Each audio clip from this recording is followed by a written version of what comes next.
Today we are looking at a case from the second part of the 18th century, so sit back as we go to England.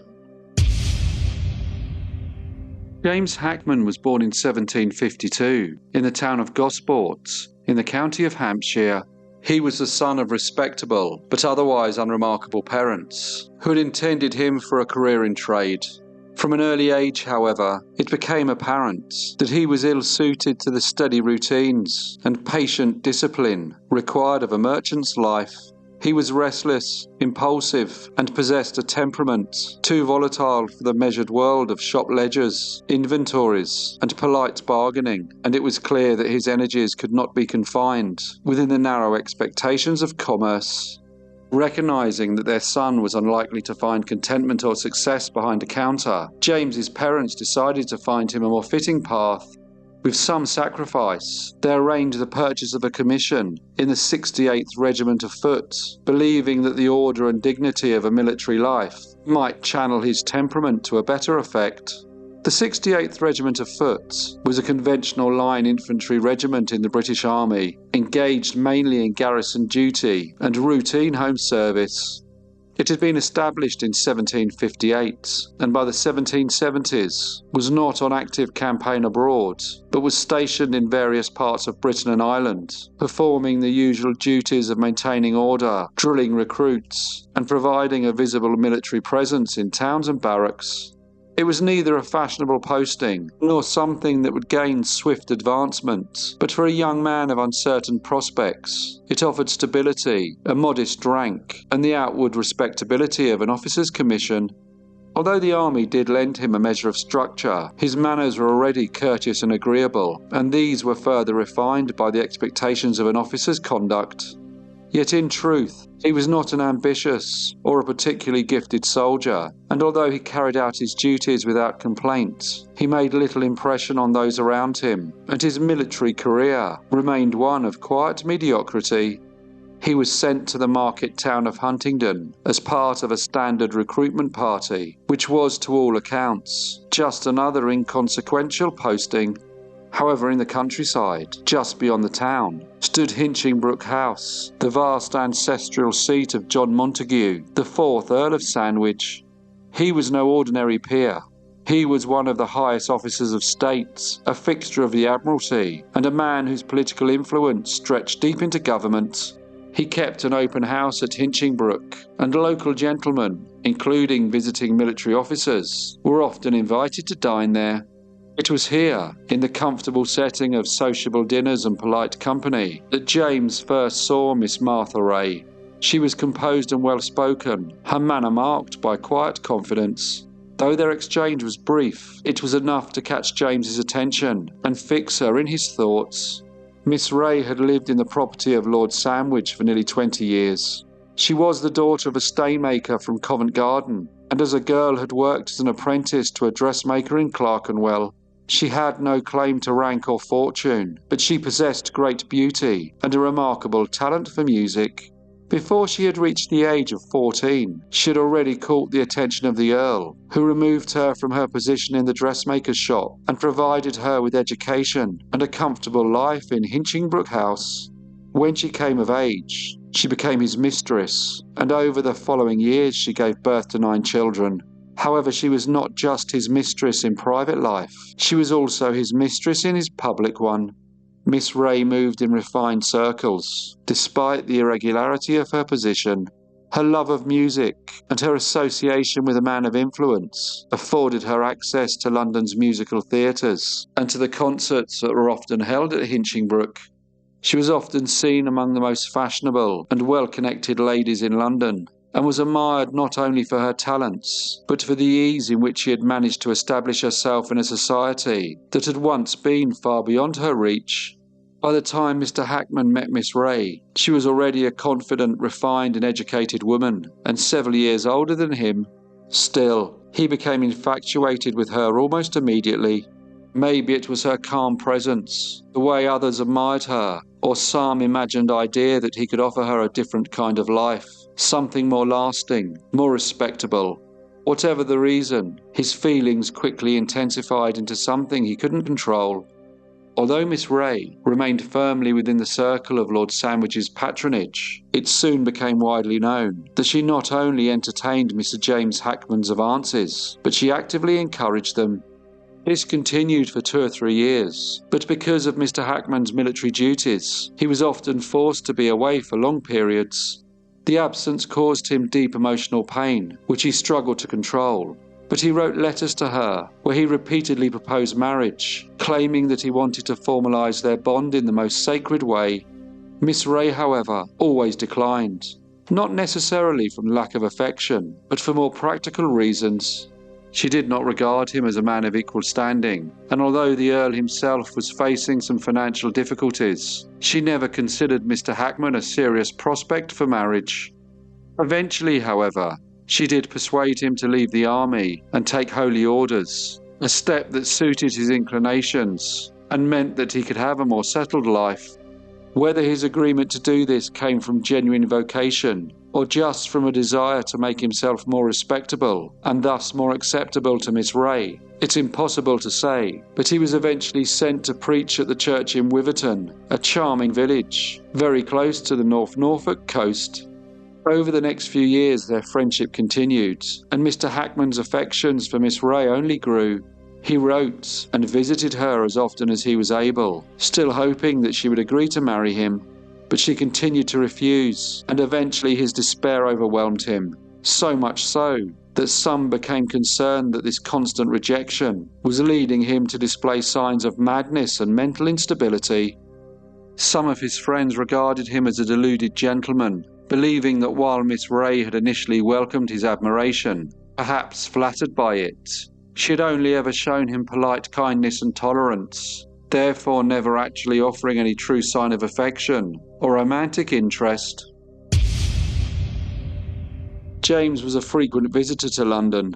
He told his friends that the reason he would go there was to attempt to forget about Miss Reay, as he said that the more he struggled to reconcile his feelings, the more he seemed drawn into emotional turmoil, from which he could neither escape nor control. In early April 1779, he returned to London and took lodgings in Duke's Court, just off St. Martin's Lane. Though he was already aware that Miss Reay had formed a connection with William Hanger, a gentleman of distinguished lineage, as James was now in London, he frequently heard reports of their public appearances together, which only deepened his distress. On the morning of Wednesday the 7th of April, he spent several hours alone reading sermons. It was as if he was trying to steady himself and not let other things distract him. However, he received word that Miss Martha Reay would be attending the theatre at Covent Garden that evening, along with her friend, the singer Signora Galli, to see the comic opera Love in a Village. Mr. Hackman was determined to see Miss Reay once again, so he put on his best clothes and made his way to the theatre. Before he arrived, he stopped just a short distance away as he saw her gracefully stepping down from her carriage. She looked composed and radiant, dressed with her usual elegance, her presence commanding the attention of those nearby. For a moment, he simply watched, struck, perhaps by how distant she suddenly seemed, even as she stood so near. Once she got out, she made her way to the theatre and towards her balcony. James then purchased a ticket and entered the crowded auditorium, but he was unable to focus on the performance or control his emotions, so he decided to leave. He returned to his lodgings, but while alone with his thoughts, he took 2 pistols from their case, carefully loaded them, and made his way back to Covent Garden, where he waited for the production to end.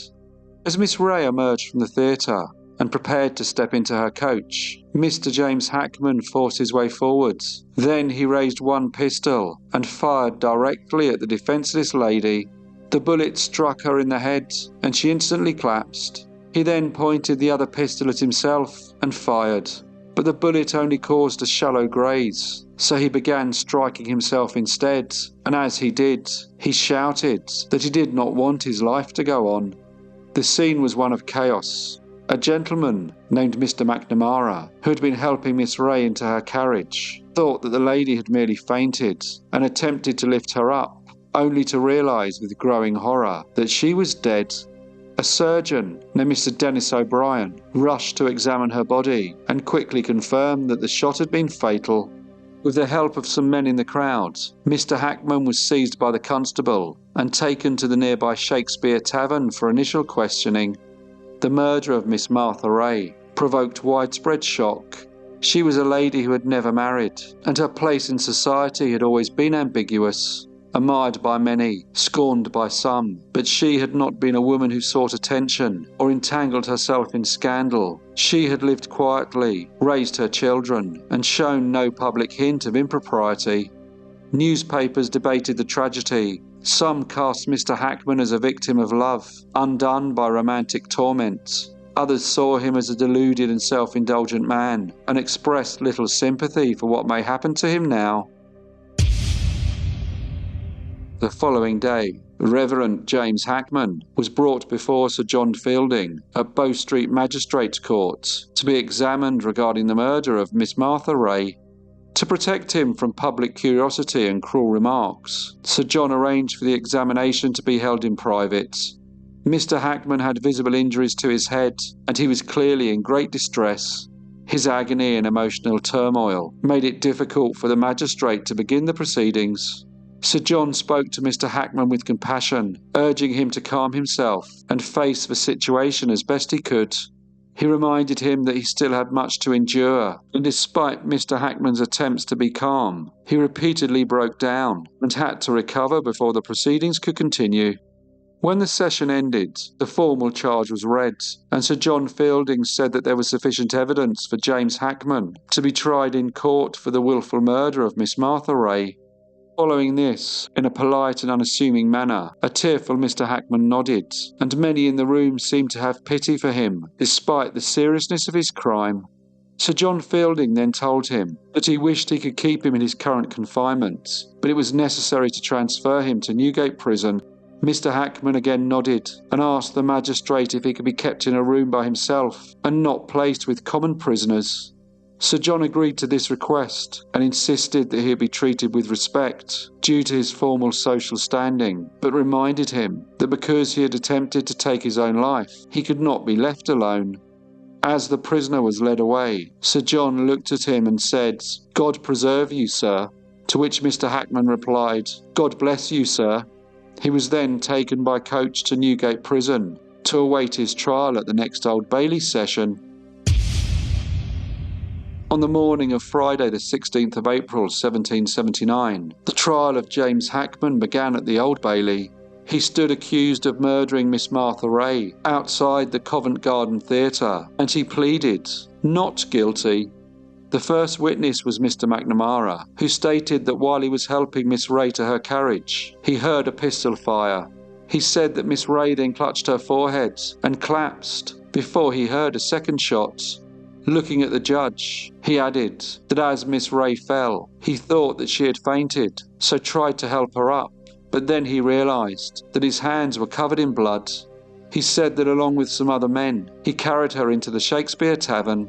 He went on to say that he saw Mr. Hackman being arrested and asked him why he'd shot the lady, to which Mr. Hackman responded that it was not the proper place to ask. Mr. McNamara then said that when he told Mr. Hackman that she was dead, he reacted with visible distress. Another witness, named Mr. Anderson, said that he saw Mr. Hackman approach Miss Reay with 2 pistols, and after firing one, he immediately turned the other on himself, fired it, and fell to the ground. The next witness was Mr. Mahon, who was an apothecary, said that he first thought that there was a duel, but when he saw Mr. Hackman beating himself with the pistol, he realised that something else had happened, and along with the police constable, he helped to restrain him. Mr. O'Brien, a surgeon, who was at the theatre that night, said that he examined Miss Reay and that in his opinion she had died instantly. He told the court that the bullet had entered her forehead and lodged behind her left ear.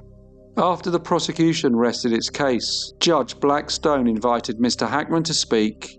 He read from a paper in his hand, saying that he did not initially plead guilty because he felt it necessary for the courts and the public to fully understand what had happened. He admitted the act and expressed deep remorse. He described himself as a wretched man, driven by overwhelming passion and despair. He said that he had no wish to avoid punishment and accepted the court's judgments as the will of God. Mr. Davenport, who has represented Mr. Hackman, argued that his client had suffered from insanity and that the crime was not premeditated. To support this, he read aloud the letter that had been found in Mr. Hackman's pockets and addressed to his brother-in-law and friend, Mr. Frederick Booth. In this letter, Mr. Hackman had written that he had struggled with madness but could no longer bear the torment. He asked for forgiveness and had written that he hoped to find peace in death. Judge Blackstone summarised the evidence for the jury, who were then asked to deliberate, but they quickly returned a verdict of guilty. The judge then sentenced Mr. James Hackman to death by hanging and told him that his body would then be given to surgeons for dissection, as the law required. On the morning of the 19th of April 1779, James Hackman was led to the gallows at Tyburn. He was accompanied by clergymen and appeared deeply affected during the procession. He said little, but prayed a lot, and after a few brief words of farewell to those beside him, he mounted the cart. The noose was fixed, the cart was drawn away, and James Hackman was hanged. The case of Mr. James Hackman was widely seen as both tragic and extraordinary. Some compared it to a similar case in Ireland, where a young man who was executed for a crime of passion drew massive public sympathy. His crime prompted reflections on the intensity of unrelated love and the dangerous power of emotion when unchecked by reason.